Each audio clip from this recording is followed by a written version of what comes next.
Face justement au mouvement d'humeur dans certaines régies financières relatives à la suspension des fonds communs, réaction du ministre du Budget et des Comptes publics, Christian Magnagna, est au micro de Jérim Bougou Biligou.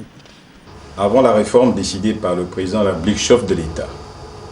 les fonds communs ne concernaient officiellement que 9 389 agents de l'État. Avec la réforme, et dans le souci de tenir compte du plus grand nombre,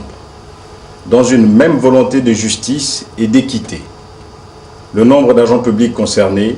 y compris la main-d'œuvre non permanente, est de 30 356. Les efforts d'assainissement des finances publiques, engagés par le président de la République, chef de l'État, et qui ont été diversement interprétés et volontairement déformés, permettent aujourd'hui de réaliser des économies substantielles tout en contribuant à augmenter les revenus des agents du service public. S'agissant des fonds communs,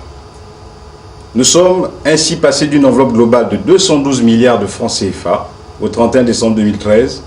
pour 9 389 agents à un plafond de 100 milliards de francs CFA pour toute l'année 2014 et pour 30 356 agents. Pour réaliser ces économies et étendre le bénéfice au plus grand nombre, il a été décidé de supprimer les perceptions multiples et injustifiées, de supprimer la perception par des agents qui soit n'étaient plus en service, soit avaient été appelés à d'autres fonctions, ou plus grave encore, avaient été appelés à faire valoir leur droit à la retraite. Les économies ont également été réalisées sur les ressources utilisées en dehors de toute prescription réglementaire à des fins d'investissement ou de fonctionnement. En définitive, par l'effet de cette réforme, ce sont plus de 20 000 agents du service public qui vont désormais bénéficier des primes d'incitation à la performance, à côté de ceux qui en bénéficiaient déjà à divers titres, tels que les enseignants, les magistrats, les agents des forces de sécurité et de défense, les médecins et personnels hospitaliers. Pour mettre un terme à l'illégalité, à l'injustice, à l'inéquité et aux dérives antérieures,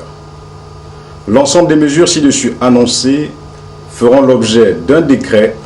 instituant la prime d'incitation à la performance au profit des agents publics qui sera pris le lundi 10 mars 2014. Ce décret qui fixera le champ d'application de la présente réforme précisera également la spécificité des régies financières dont la performance et la technicité devront être reconnues et valorisées. En considération de tout ce qui précède, plus rien ne justifie la poursuite d'un arrêt de travail intempestif au sein des régies financières. J'exhorte par conséquent tous les agents en service dans les régies financières à reprendre le travail dès le lundi 10 mars 2014 à 7h30. Je vous remercie.